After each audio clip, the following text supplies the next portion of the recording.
All right. Hello, everyone. Welcome to our webinar tonight. My name is Kim Levinsky, owner and race director for Sasquatch Trail Runners. We put on trail events throughout northern New Jersey and the Hudson Highlands of New York. So we are back with our webinar series. This is something we started up last year, bringing in experts to talk about relevant topics in the trail and ultra world. So our guest tonight is no stranger to Sasquatch trail running. We've got Dina Griffin in the house, sports dietitian. What's up, Dina?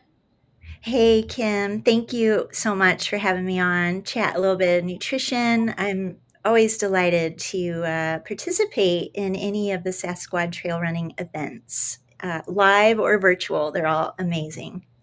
Yes. So, Virtual is live, but I meant to say like in person oh yeah, or virtual is kind of what I meant. we got you. You came out. So some people had the pleasure of meeting you this past September because you were at Wild Goose Trail Festival. Which is quite a fond memory. I will not forget. What an amazing, I mean, the whole weekend was amazing. But yeah, I got to meet a lot of the Sasquatters, and the whole vibe was amazing. Like the aid stations that you set up, and the whole, like from the nutrition lens, like you're really doing amazing work to keep your runners, hikers, and everyone, aid station volunteers, even well fueled and supported. So that's pretty cool.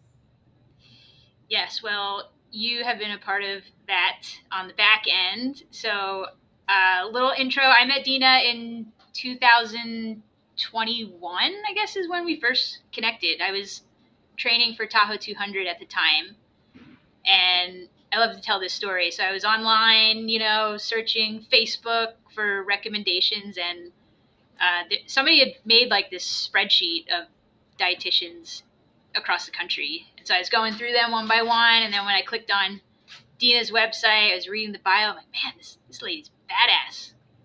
She's got incredible resume with ultras and tons of experience in her profession. So reached out, and the rest is history. Now you've been a part of some pretty dumb adventures. You've somehow been coerced to be a part of all of it. It's been quite a fun, let's see, almost 4 years, right? So, yeah, I hope for many more, maybe not quite the extent of dumbness, but an array of activities to still participate in.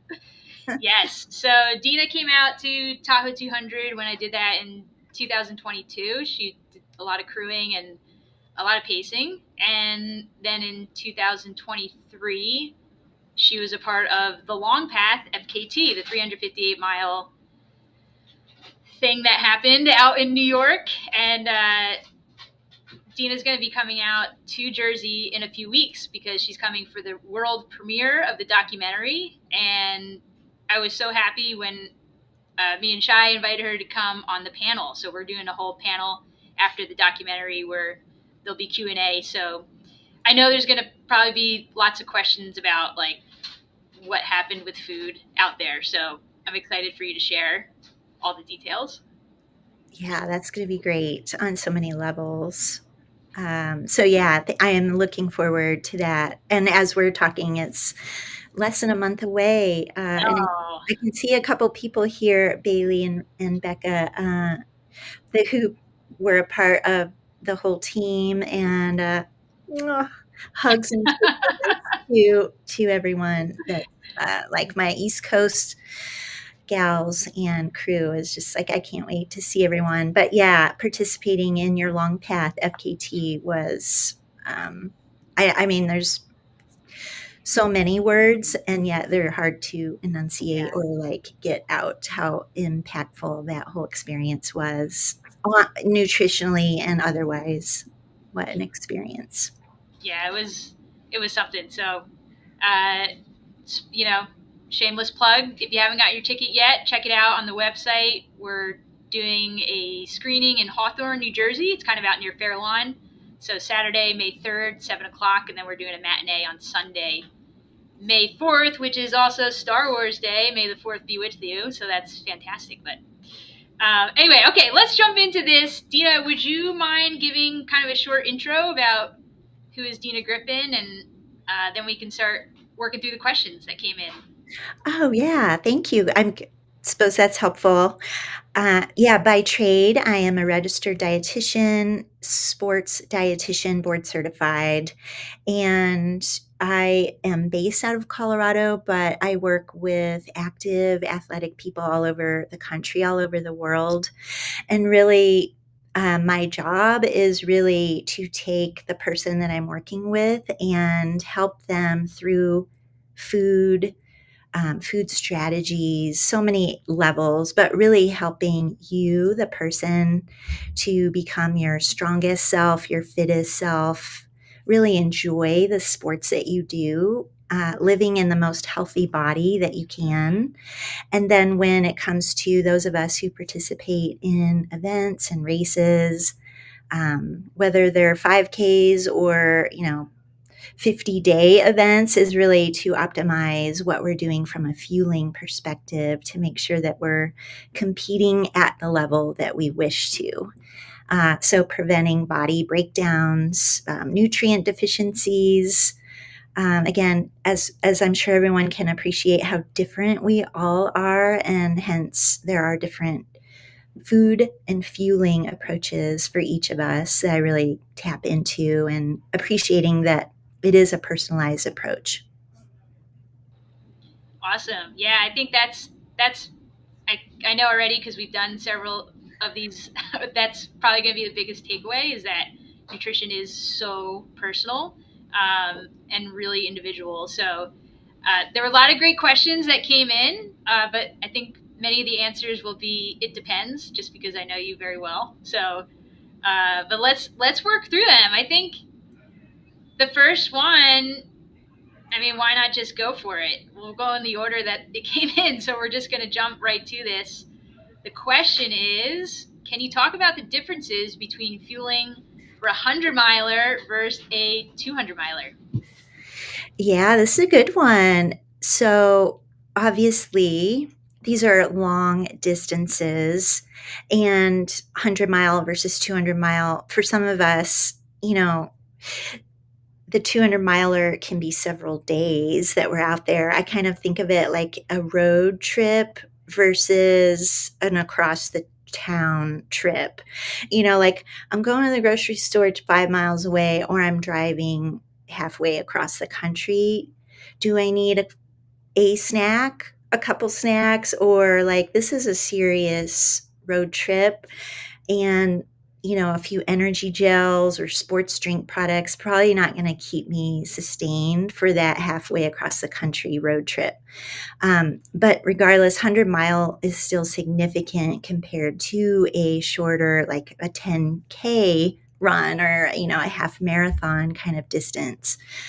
So it's kind of like thinking, ooh, the longer we're out there, the more slow we're likely to move, the more time that we have, the more our bodies can break down. We may not rely on as much of the engineered food the longer that we're out there. Of course, there are all cases, all kinds of stomachs and guts and food preferences and needs and so on. But I'd say between 100 and a 200-miler, you can kind of overlap in some of those fueling choices. But I would say with the 200-miler, we're probably likely to eat more like meals, maybe more solid foods. We're naturally going to get more hungry. We're probably sleeping more than we would in a 100-miler. For some of us, we don't sleep at all in a miler. So just naturally thinking, if that 200-miler is, let's say, 3 to 5 days, or maybe a little longer, depending on the terrain and type of race, we're going to be able to eat more real food. So it's almost like anything goes. Just test it in some of your longer runs, even though we're not training or doing a 200-miler in training. You can still test, like, does that burrito work, eat it before you head out for a 3-4 hour run, or put it mid run, just kind of testing some of that stuff. So those are a couple things I think about is like, ew, real food, whole food. Are we using stuff from the aid station, or do we have support from a crew or pacers? Is it a mule support? Like my pacer can carry some stuff for me and they can carry my 3-pound burrito or not. Or am I self-reliant? So like the self-supported versus aid and other crew support. Gosh, I mean, there's so many options. So for the person who um, threw this question in, I would just kind of dig into a little bit more of like, what do you like and what settles well? How much time do you have for eating? And thinking of your own race goals, if there are, like time goals and things like this. But I would lean towards more of those whole food sources so that you're feeling like that food sticks a bit, so you're not getting too hungry too often and not getting any stomach issues or not getting as many stomach issues as if you were eating a lot of, nonstop candy or something like that that can just maybe eventually cause some issues. Awesome. Yeah, I think one of our previous chats we've had, I remember we talked about that palate fatigue that happens. I think that probably happens more often in a 200 just because you're out there so much longer with the sweets. Definitely. Or you just, yeah, you're tired of eating because usually when we're not doing these long distances, we sleep for 6 to 8 hours. We have that break time, and these are events that we are, if we sleep, it's probably shorter, right? Like an hour nap or a 3 hour nap. So like I feel like I'm eating all the time, and even um yeah, just like I'm turned off of food and I don't want to eat that thing that we have to deal with. Some of us do, anyways. Like, what can we nibble our way through, even if it seems like it's a ridiculous food? Again, there's so many options. So I wouldn't say, like, don't ever have, these sets of foods or only have these. Like, there are a lot of options. But I think the other key would just be having an array of options available instead of going into a plan like this is my rigid plan, I can't stray from it, and that's that. uh, I'd say that rarely works the longer that we're out. Yeah, definitely. I mean, I'm going to do this throughout the evening, but giving a plug for your services. I remember when I was training for Tahoe, that was, and the long path, that was probably one of the most valuable things was just trying a lot of different things in training rather than like only going to do 3 different items and that's the plan. So that was really valuable to see what worked, what didn't work, and to be able to talk with you and get feedback on that was really helpful. Yeah, that was a great, yeah, you've gone through that. I have myself, and there's always, improvements we can make, or things change as we try different distances, or if we're in different weather conditions, things. So I think being flexible is helpful, but testing as much, or just being open to test some different kinds of foods and fluids, and not be too bound to a limited set of options. Yeah, awesome. All right, before the next question, I'm going to flip these on the screen real quick. You got a shout out from Becca, said hello, Right. and That- Bailey, aka Honey Badgers, in the house. Really? You got your fan club, Dina. So, Oh, all right, let's. You ready for the next question? yeah. All right, this one is about carbs, which are very hot right now in the ultra space on how many carbs you can tolerate. It seems like the number keeps getting higher every week. So this question is how to best train your stomach to handle consistent carbohydrate intake over longer runs. Yeah, you bring up a really good point here. So the so-called high carb revolution has been emerging over the years.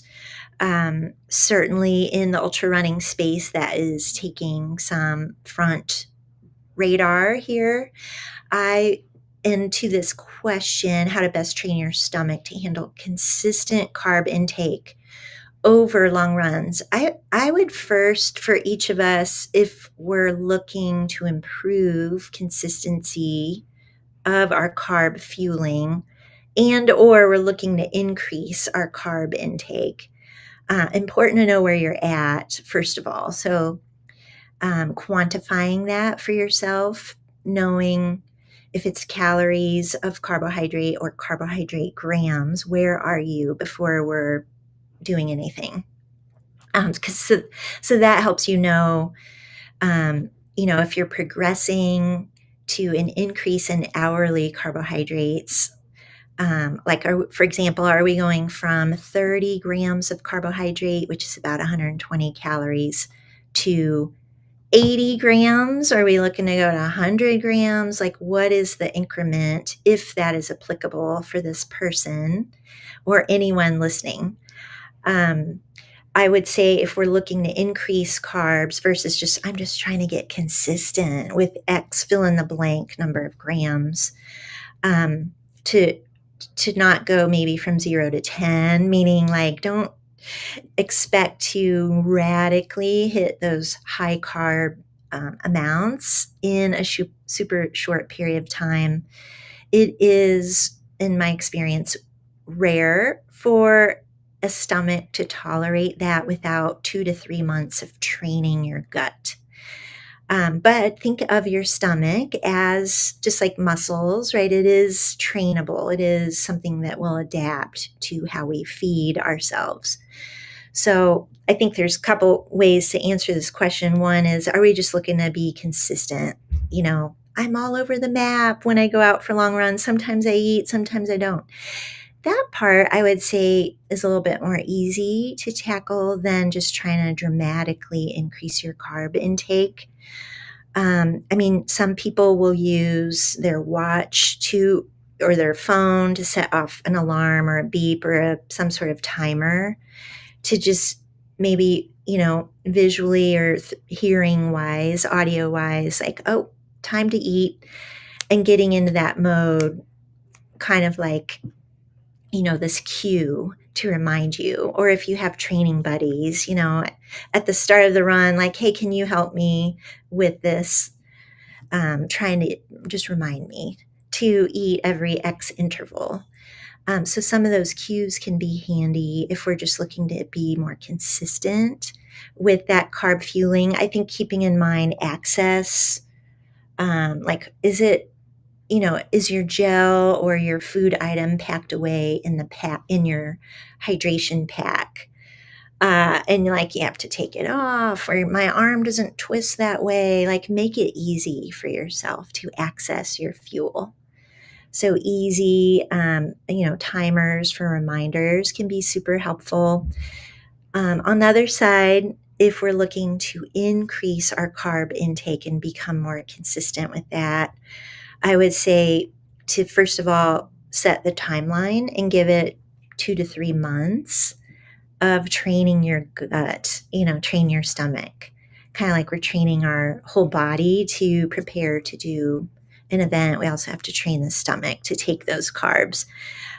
So we have to allow some time for this training the stomach, train the gut, really working to tolerate higher volumes of food and fluid.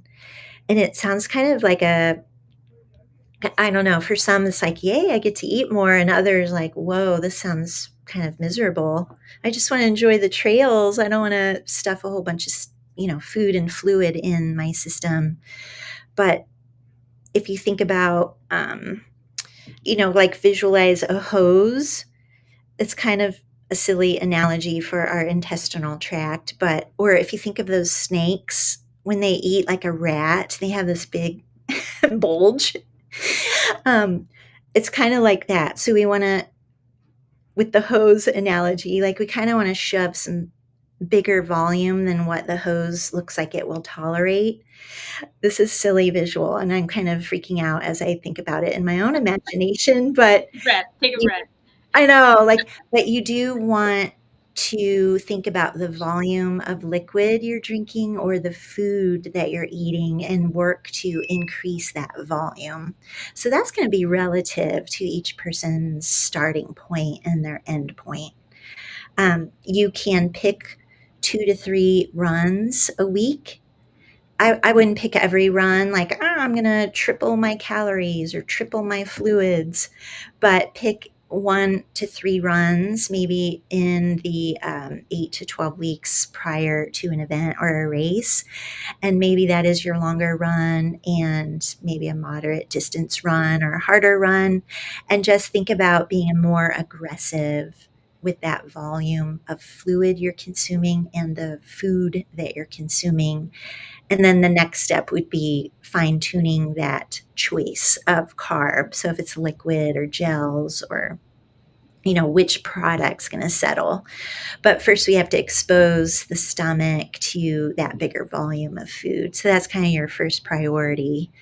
So I'm kind of just giving some ideas, not knowing this person or what she's been dealing with. But those are a few thoughts to kind of work with initially. All right, so let me throw a scenario at you. Say I'm in check-in line for an ultra that I signed up, and I'm chatting with somebody who's going on and on about like how awesome they feel with high carb.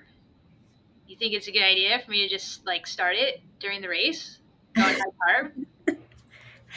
If you have nothing to lose, like you're not looking to finish certain time and you're just like free with, like, let's just do whatever. I'll try new shoes on and just, eat whatever the heck. I mean, go for it. I would say, often this is what keeps me in business is these decisions that end up being like gut distress and now Yeah, worst extreme here is like puking or diarrhea, things like that. And I'm not trying to fear monger. It's just like, yeah, I mean, the more we change last minute, the more we introduce variables that could bode or set us up for some unforeseen or undesired consequences. So totally. I know I hate to be that like she's so old fashioned telling me not to try anything new on race day, but I think one of those mantras still persists. I think it's a good mantra to live by. Nothing bad race day. But because you're in the ultra space, so you know how everybody likes to share their opinion and experiences, and I lead enough group runs to overhear those conversations. So, yeah, again, a plug for working with a professional is it takes the guesswork out and copycatting game out of like just trying something that maybe your buddy worked well for him, but it could be totally different for you. So, just another plug for working with a pro. Well, thank you. And hopefully that, yeah, I mean, it's kind of like having a training plan that's generic for all Yeah, people. But if you're really wanting to improve something or not waste so much time trying to get stronger, fitter, whatever, it's like a plan that's personalized to me and same nutritionally. yeah, awesome. All right, let's keep moving and grooving. We've got a question about hydration, a bit of a general question here, kind of broad. The question is, what's the best way to hydrate before, during, and after a marathon? So I think this person is looking for a hydration plan. Yeah, what might be helpful in answering this question is to say what is not the best way, which I would say not the best way to hydrate would be guzzling gobs, which is not very quantifiable, but we can talk about what that is. Gobs of plain water in the 3 to 4 days prior to a marathon. Overhydration of plain water, no bueno. So that is something we want to be careful of, especially if we're smaller bodied, if we don't sweat much, maybe we're mid backpack, back of the pack. Like we don't want to over dilute, or we don't want to dilute our blood sodium levels, our electrolyte levels. So that's something I see as a common mistake, is drinking way too much plain water before we're even close to race day. Um, so thinking about drinking appropriate amounts of mixed kinds of fluids, making sure there's some salt and sodium in our drinks or on our food. As far as like during a marathon, or honestly any kind of running distance, uh, or hiking for that matter, is like drinking enough fluid to kind of not match, but not get too much of a deficit if we are a sweatier person and we're losing a lot of fluid off the body through our sweat. We want to work to replenish, some or a good portion of what we're losing. So learning your own sweat rates, how much you sweat in different environments, can be really helpful.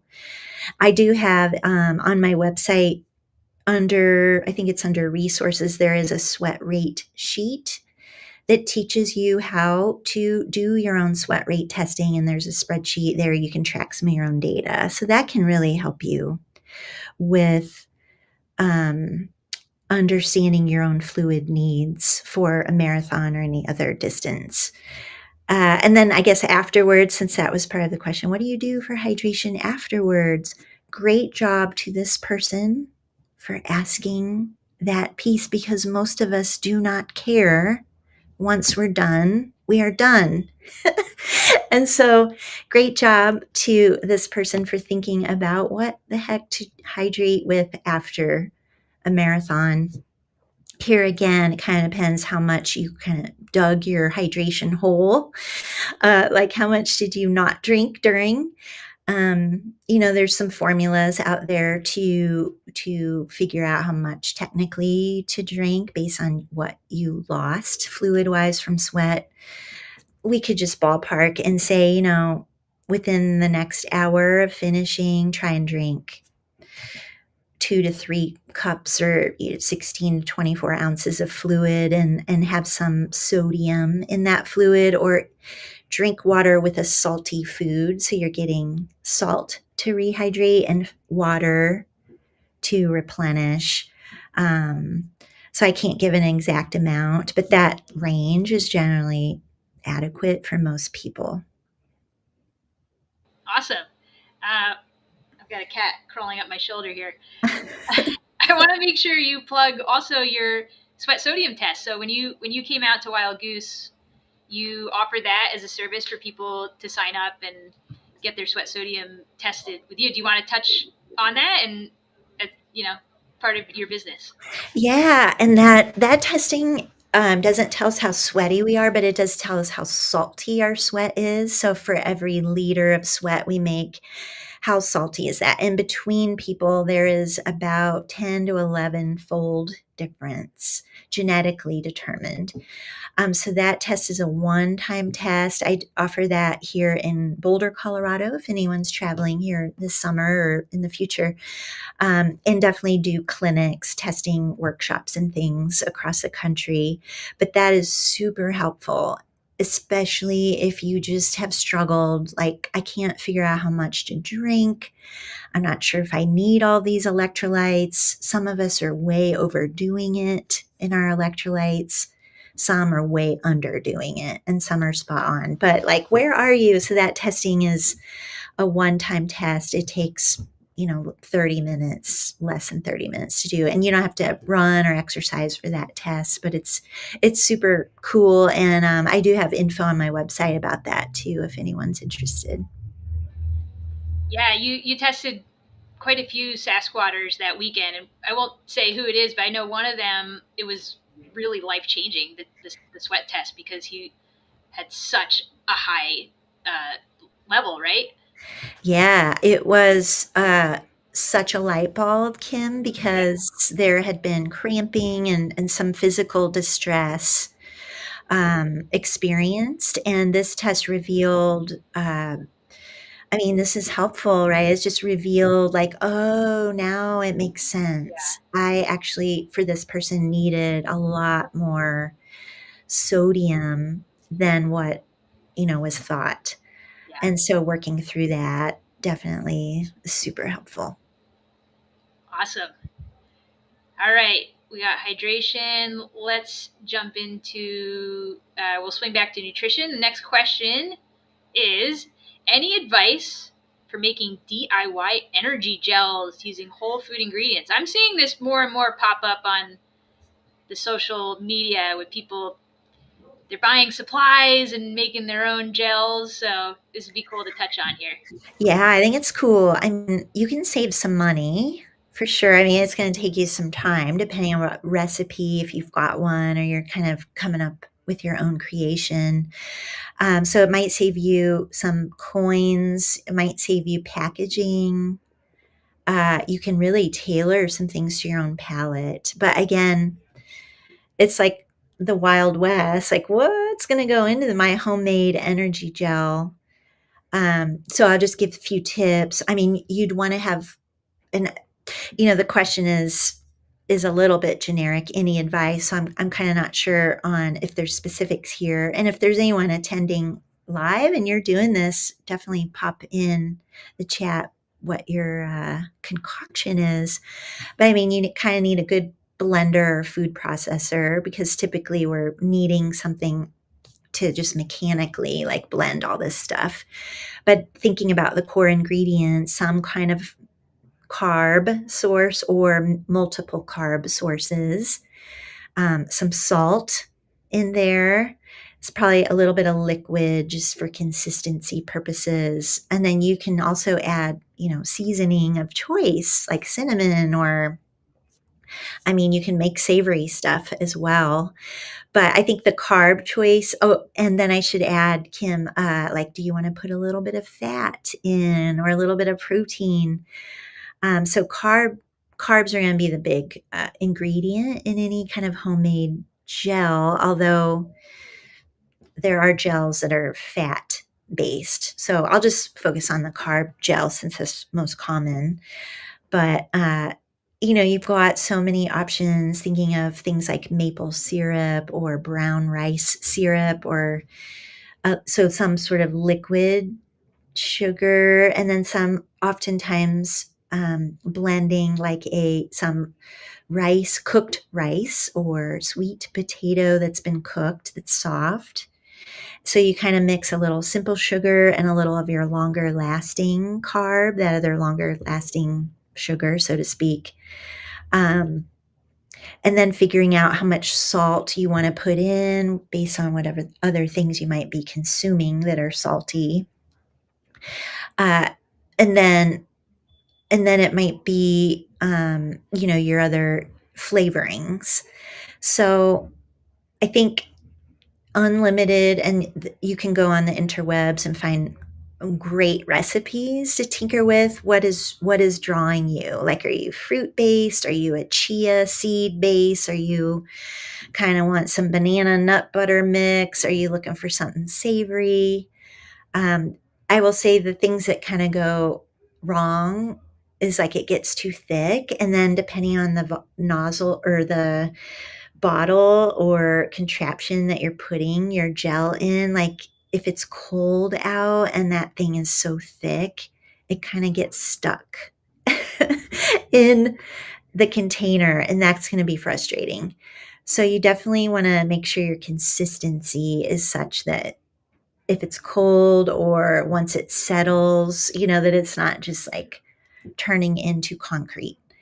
And then on the flip side, not exploding from the flask, which I know you have a recent story of someone had an incident with some.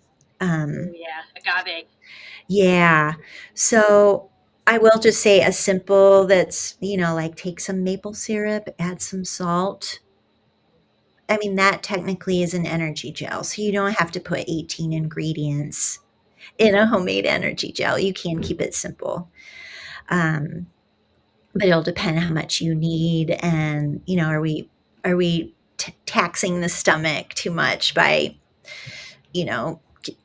questionable ingredients that we haven't tested.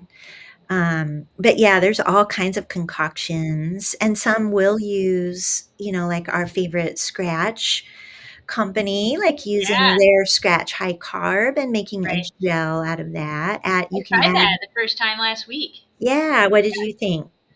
It was uh, it went well. I think it was the consistency. I nailed the consistency, which was important because I could see how that would be an issue. Um, Yeah, but it was easy to get down. Yeah, the taste was okay, and it's it's a lot packed in. If you use the full 7 scoops, that's is it 100 carbs? So I think I did 100 half. grams. Yeah, Yeah, sorry, 100 grams per carb. So yeah, I split it in half. But yeah, yeah, it was interesting. yeah. And then there's a lot you can tinker with, like add a little applesauce to that, or add, some mashed a little bit of mashed banana, or something to flavor it the way you might like. The only other thought I had was, for inspo inspiration, you can kind of check out some of the baby foods products that are out there. Some of those are too low calorie for some of us, like there's only 50 or 60 calories, but it can help with ideas like, oh wow, I never thought of putting sweet potato or whatever random ingredient. Um, so that can be fun. Awesome. All right. Next one. It's a great question. Definitely a relevant topic now as well. So, any thoughts on fasted runs? For example, if you run early in the morning, what do you think about fasting? This is a hot topic now as well. Yeah, I will say I'm not one to 100% rule them out for all people. So I think there's sometimes that can be okay for some people. But it's kind of like when we're supposed to do our mobility warm up or some of our dynamic stretches. I mean, we don't always do it all the time. It's not something we want to continue with, like skipping your warm up. Same, we don't want to always do fasted runs, but now and then, if it's a shorter run, it's a low intensity run. Okay, a little bit here and there, but I would not rely on it. So if you're struggling and you have to do early morning runs, I would suggest, especially for the women listening, is to try and just sneak in a little bit of calorie pre-run or nibble a little bit as you're getting into your warm up of the run, even if that is a little bite of a bar. I mean, for some people, they have to do a gel, and that's okay when you're starting your run, but it's giving you a little bit of fuel.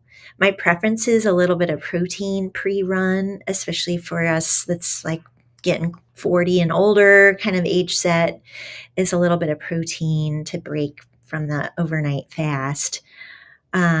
So really, there's a lot of options to try and get a little bit of calories in. But yeah, I wouldn't make it the norm to do fasted runs, especially for women, for all like long runs. No, let's try and get some fuel in. Awesome. All right. We're moving and grooving. I think this is a really great question to chat about. Best way to recover slash prevent low energy availability during peak training.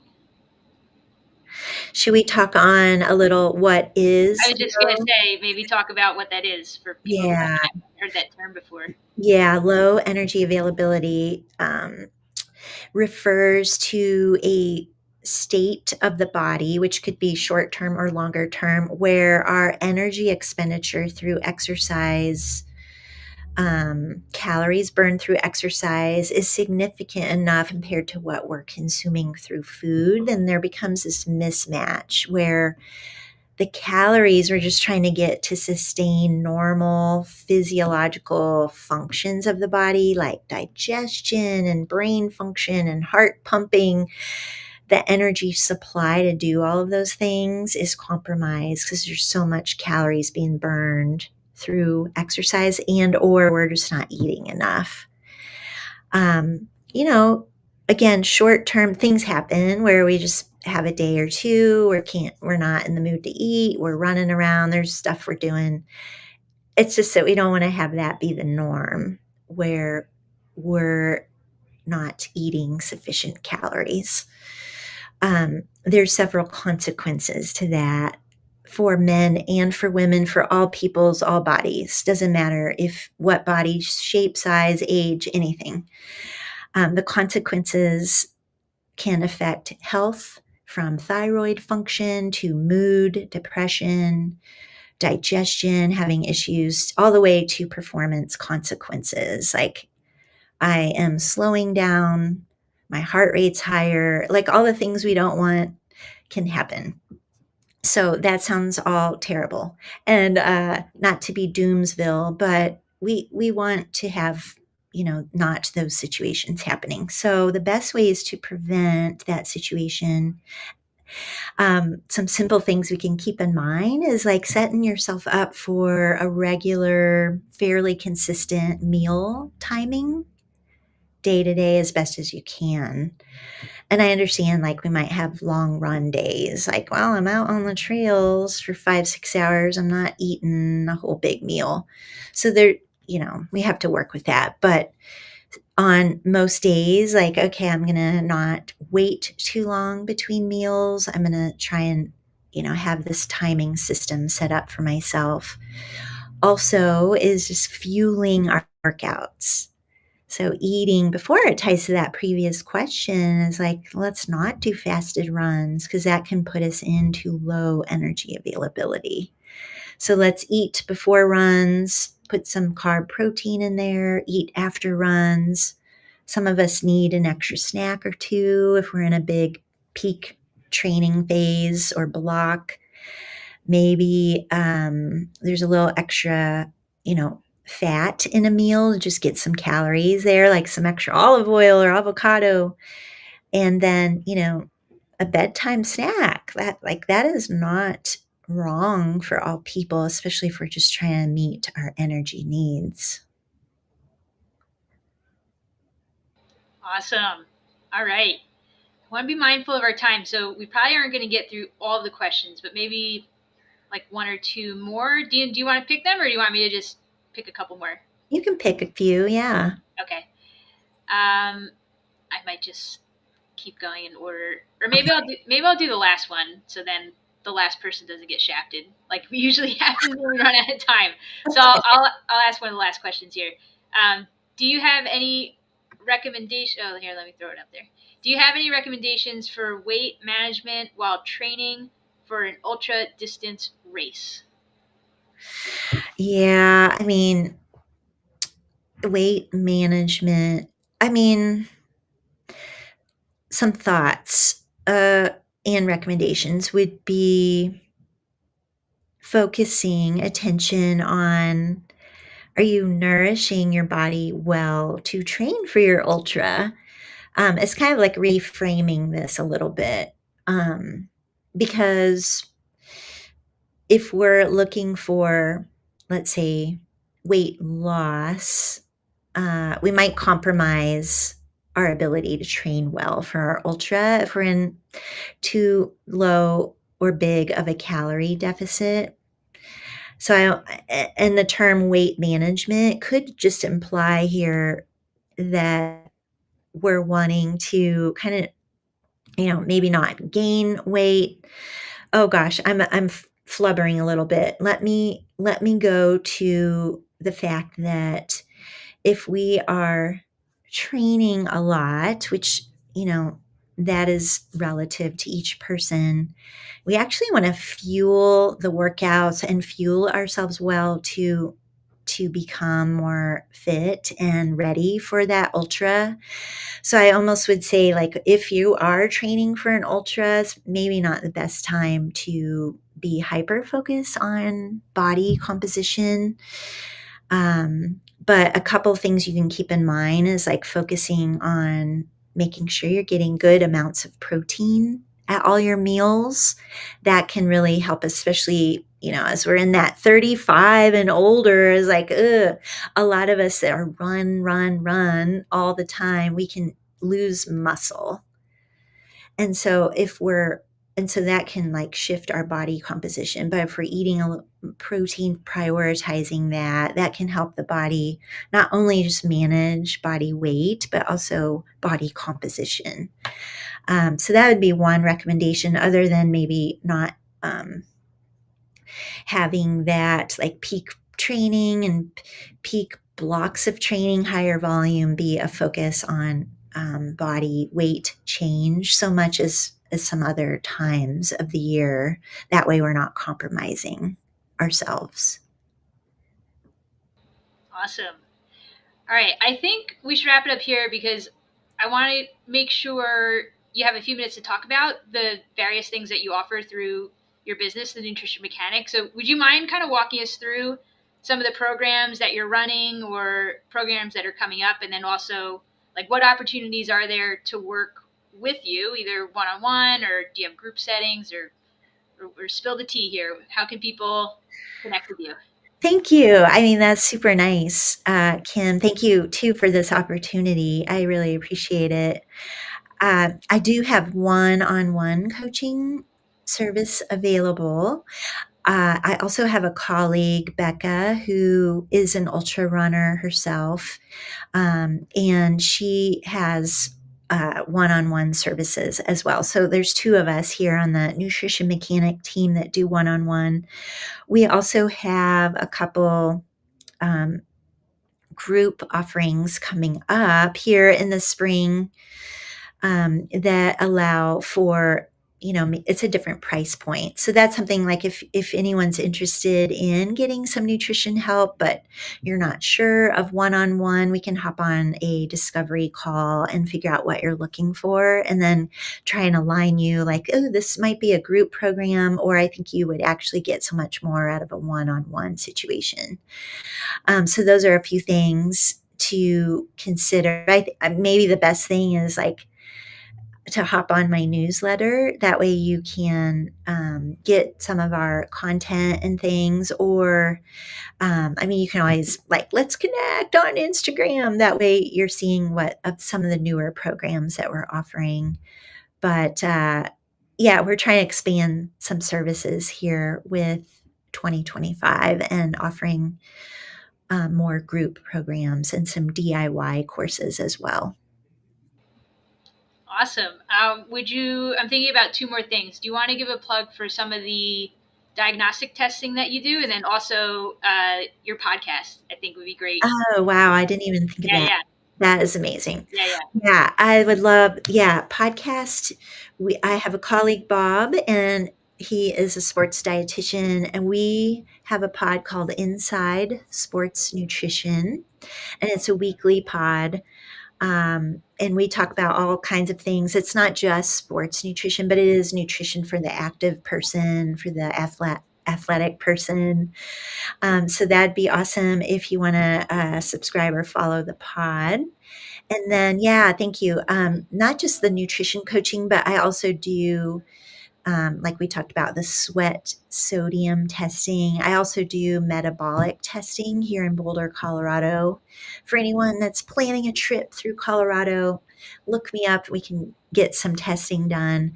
And then there's other testing services like blood work assessments, the gut microbiome testing. We've got genomic or genetic testing, which certainly can inform some nutrition choices.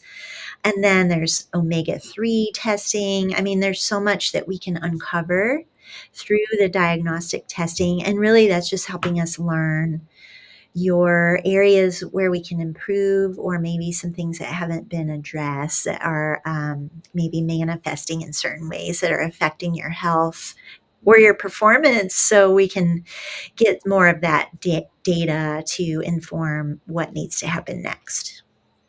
Awesome. Yeah, I know. Working with you now, blood work has become a consistent thing to do each year, and I think a big takeaway for me was there's a difference between your primary care doctor looking at blood work and a dietitian looking at blood work, especially if you are involved in ultra running, because the numbers are, it's a very different scale is what I've learned, you know. So that's been really valuable. That's been a big takeaway for me with working with you. Thank you. Yeah, and I think just, like, this isn't about me trying to boss people around, it's really about trying to optimize each person's like, again, I'm just trying to help each person be their healthiest self and, like, do the things they wanna do. So, the blood work or whatever, it's not judgy, it's not, like, "You have to follow my way or the highway kind of thing. It's really working with what your parameters are and then what the data show. And then, of course, there's behavior change and all some of those things coming in. But it's really helpful to have some of that testing and put it in the lens of, athletic and what your age is, your life cycle stage, and all of these things that come into the picture. Awesome. I just am seeing my cat is about to attack the other one. Okay. Dina, this has been wonderful. I think we got through almost all the questions. There were a couple that we missed. But thank you so much for coming on tonight and giving us your time here. Thank you. Thanks for the opportunity, and I hope to, I will see you and a lot of Sasquatters coming up soon and hopefully in future events as well.